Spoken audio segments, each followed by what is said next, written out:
serais pas là aujourd'hui, maître. Bien. Mon capitaine, vous avez eu, entre griffes, peur de le suspendre ou de le démettre de ses fonctions pour ne pas qu'il fuit et parce qu'il avait également des armes. Il était doté vraiment en armement. Alors, qu'est-ce qui vous a motivé à quitter la présidence ce jour pour venir jusqu'au camp Koundara? Quelle information vous avez reçue pour que cela vraiment vous pousse à venir vers celui-là déjà qui est prédisposé à mal agir contre vous? Merci pour la question, maître. Vous savez, moi, je ne peux pas faire une procédure dans une procédure. Si Toumba a jugé nécessaire que les événements du 3 décembre font partie, comment dirais-je, du 28 septembre, comme le président l'a bien posé la question, moi, je ne suis pas dans cet esprit. Je ne suis pas dans cet esprit. Je ne peux pas donner des explications pour vous satisfaire. Mais j'estime que le dossier est pendant. Et même après ce procès, le dossier il est pendant. Le moment venu, je pourrais mieux répondre effectivement à la question, maître. Si Dieu nous garde toujours. Bien. Après les événements à la date du 28 septembre, des arrestations ont continué. Vous dites? Après les événements à la date du 28 septembre, oui.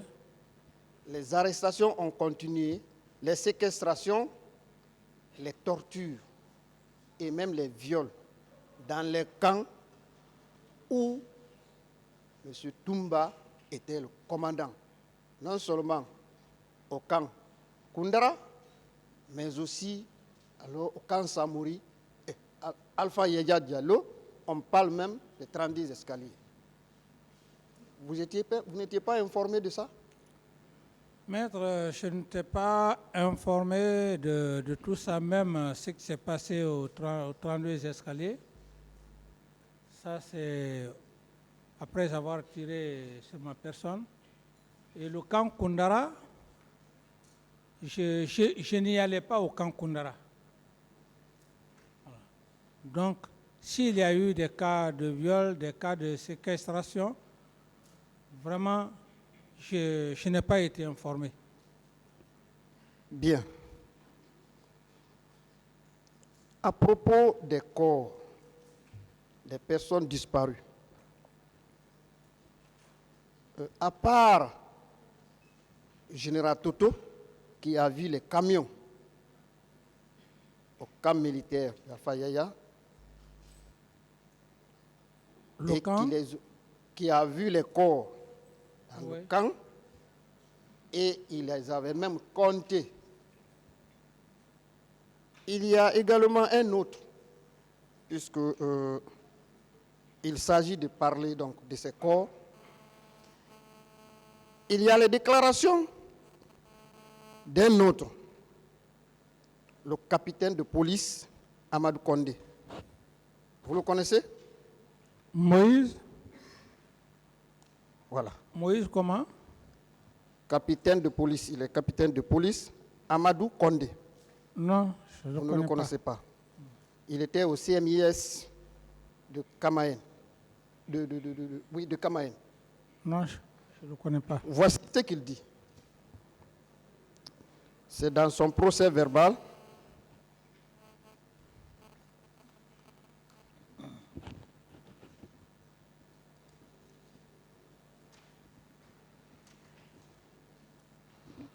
C'est dans son procès verbal de déposition de témoins du 25 novembre 2014. Sur les questions qui lui ont été posées, voici ce qu'il déclare.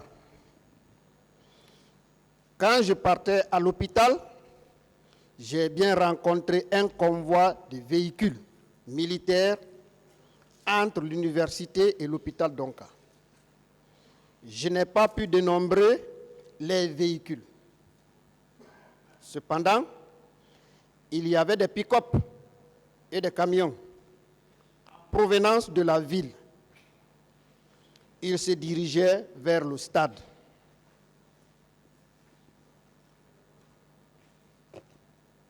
Il poursuit en disant: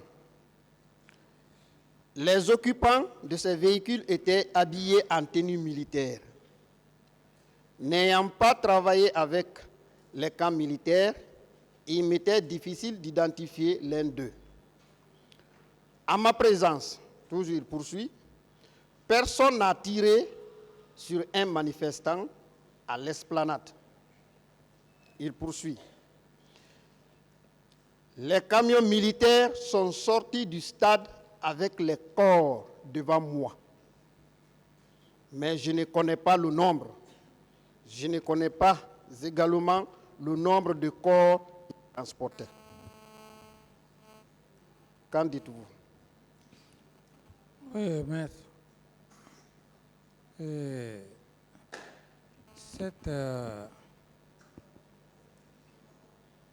déclaration, je ne peux pas l'infirmer, mais puisque moi-même je n'étais pas au stade, Parlez dans le micro.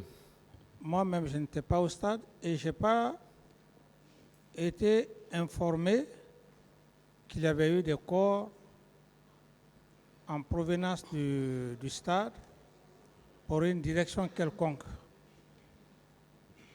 Bien. À part ces déclarations, il y a même une vidéo qui circule sur les réseaux sociaux parlant d'un certain journaliste qui dit haut et fort que les véhicules qui ont transporté ces corps avaient été empruntés dans les mains d'une société de la place et que ces corps ont été ensevelis au camp Alpha Yaya, derrière la piste d'atterrissage de l'aéroport international Ahmed Sékou Touré. Qu'en dites-vous? Oui, maître, s'agissant de cette question, et même étant au Burkina Faso, j'apprenais aussi les mêmes informations. J'apprenais les mêmes informations que vous êtes en train de faire cas, de faire allusion. Donc, malgré tous ces témoignages, vous qui étiez le président de la République, censé avoir des services d'enquête, des services secrets en bon état, vous n'avez jamais été informé. J'estime que les enquêtes sont restées en cours et moi, j'ai quitté. Bien. Nous allons terminer par la mort de l'un de vos chauffeurs. Il s'agit de Sankaran. Qui l'a tué et comment il a trouvé la mort? Voilà, maître.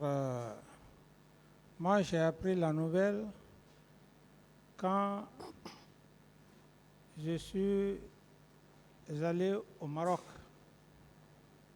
D'abord au Maroc,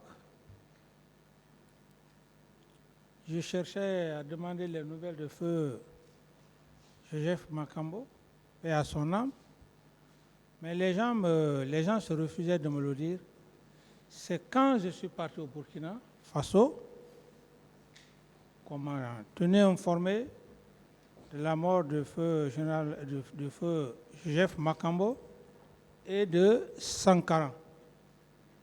Et dans les explications que moi j'ai reçues,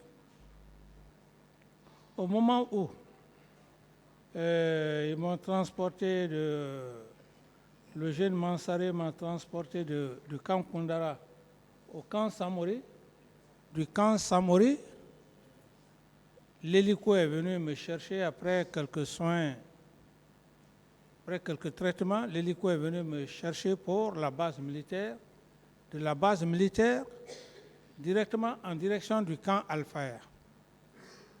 Alors, quand je suis venu au camp Al-Faya, je n'ai fait que saluer les gens et puis je suis rentré dans mon bureau. C'est plus tard qu'on a fait le scanner et qu'il était nécessaire qu'on puisse me transporter au Maroc. Donc, c'est au Burkina Faso où j'ai appris la mort de Sankara.